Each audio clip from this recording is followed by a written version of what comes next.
Good evening, fellow gardeners. I'm Kelly, aka K2, and this is K2 Garden Adventure, my channel dedicated to me building my dream gardens and urban farm here on the beautiful central coast of California, Zone 9B. All right, so this evening is going to start the process for rearranging a whole bunch of trees. We got to swap out locations, and let me show you why. So the biggest reason is I found what might be the most beautiful tree ever, or absolutely one of my favorites, and this is called a Hearts of Fire redbud.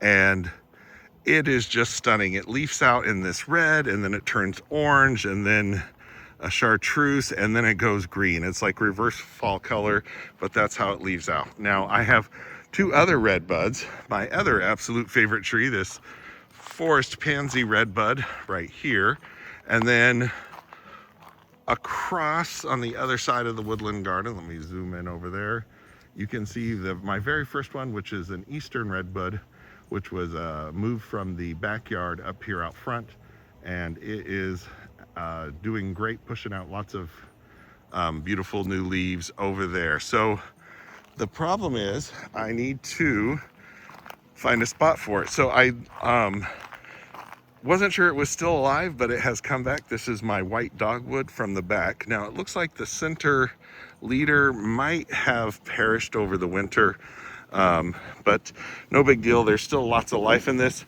But I did find out that dogwoods do need, they don't like full sun. So having it out here in the very front was not a great location for it. So we're gonna fix that and give this primo spot for this Hearts of Fire redbud right here, and that will help tie in my red Japanese maple and my green Japanese maple and the Chinese pistache, and should look amazing right here, right at the very front. But guys are going to help me with this because this is a very big hole, so need to get the dogwood out of the ground so there's room to place it.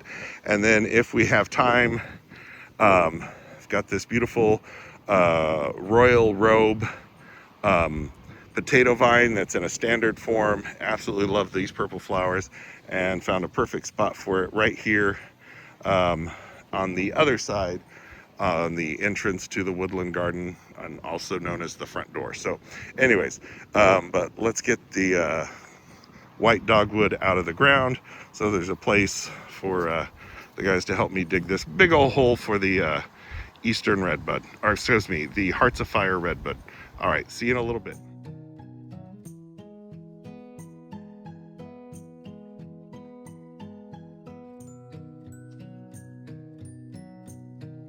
Okay, so we got our hole dug, thanks to my amazing 9-inch auger.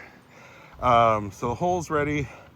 Found an appropriate size. I think that's a 10-gallon gopher cage. The smaller one might have worked, but I didn't want to have to fight with it and disturb the root ball. And then, because I live on sand, gonna throw in some garden soil and some rose tone to encourage this guy to keep blooming beautiful purple for the rest of the season. And the good news is it looks like all the new biotone, or excuse me, all the new tones from Espoma, they all have the biotone mixed in, so I'm not bothering to buy that separately anymore. So anyways, well, let me get this guy in the ground, and it's great. It's right next to a 1/2-inch drip line, so I just got to put in a little flag dripper, and this guy should be ready to go. Again, that purple is going to look great. We've got some blue and pinks and some reds, and there's a couple of, let's see, there's a hydrangea over here as well. Some variety, I guess we'll find out when it blooms. And then up here we've got firelight tidbits, and so this royal robe potato bush should give some elevation and above those things. And then we also, actually, where it's sitting right now, for something happened to the white sun patient that was there, but I have a few over in the Cedar Grove, and so I was going to transplant one over to this location here. They just it's already, bigger than you buy at the store, and they have other colors right now, but I haven't found any white white ones. So anyways, enough yapping. Let me get this guy in the ground. Sorry if it's windy. I don't have my external mic with me right now, but the Royal Robe potato bush is in the ground, hooked up to drip. It's watered in and it's got some fertilizer in there. So absolutely beautiful spot right here at the entrance to the Woodland Garden on the right. And one of the bonus things I realized was I have that really strong salvia river, the purple salvia river that's up there, and having this purple right here actually helps balance that out, because I don't have any purple right here. I've got some some volunteer purple sweet alyssum, and then there's purple in the containers around the fountain. But anyways, that looks great. So I'm gonna keep working on all the other musical trees that I need to play right now to get everything back in the ground. See you in a bit. Okay, so over here in the Cedar Grove part of the Woodland Garden, I planted 3 of these white sun patiens, and my thought was I wanted a bit of a moon garden up here, so only whites and blues and greens were supposed to be up here. Anyways, the white sun patiens up here have done beautiful, so I'm going to go ahead and transplant this one up to where the one died on the walkway. So wish me luck. Hopefully it was planted in a gopher cage. That should make this easier, but we'll make it work. So wish me luck.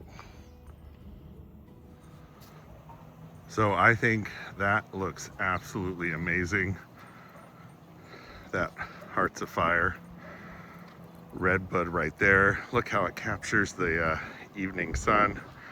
And also incredibly beautiful, the Royal Robe potato bush standard with the new, with the replacement white impatiens underneath.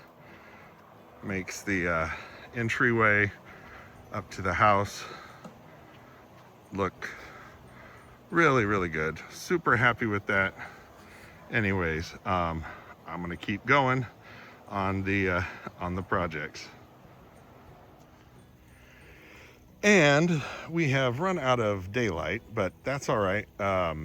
Managed to get the white dogwood in its new spot over here on the entrance to the Woodland Garden, just so you can kind of see. That is going to be a great spot for it, I think, because, you know, obviously it'll get a little bigger, like 15 feet tall or so, but that'll keep it underneath the mimosa tree. And also, since it only likes part sun, this is an absolutely perfect spot. I'm glad I watched that video this past week where they mentioned dogwoods only liking part sun, because it was out in the most full sun location on the front of the property. Next up, we need to move this crepe myrtle. This is one of those really beautiful center stage reds.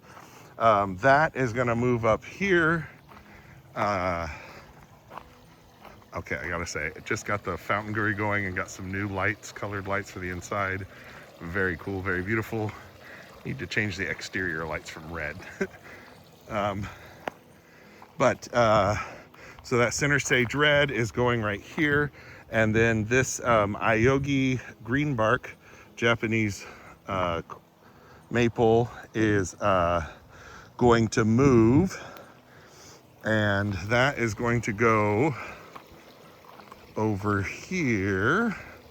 I was gonna put it here, but decided that false cypress, that soft serve false cypress, eventually will be plenty big. But what I noticed was over here, I have 2 Japanese maples, the absolutely beautiful Lillian's Jewel, which is actually pink. It's stunning. It is so beautiful. But this Mikazuki, which is leafing out beautiful as well, those are pretty much, they look about the same color. One's Jewel is a little more pink, but I'm gonna bring that Aogi green bark right here, and that'll be a nice color contrast to, what is this? This orange bark right here. I think this is called winter orange, but its leaves are green with, you know, red tips, and it's got orange bark and the green bark and the Lilian's Jewel. I think that'll look beautiful. And then this Mikazuki is going to get moved over here. Oh, I suppose I should probably mention, I did also get this, the little white hydrangea planted in the ground. And the other two white hydrangeas are gonna replace these two white impatiens, because I had two white impatiens out on the street that also did not make it through the winter. So we'll have a little drift of these three white hydrangeas. And these are really beautiful. I don't know that Proven Winners sells these, but these are white macrophyllus. So anyways, I think it's gonna look really beautiful here. And I don't have to add any more drip to this zone, because this zone is already pretty maxed out, as it turns out. But anyways, right here is where eventually that Mikazuka Japanese maple is going to get planted.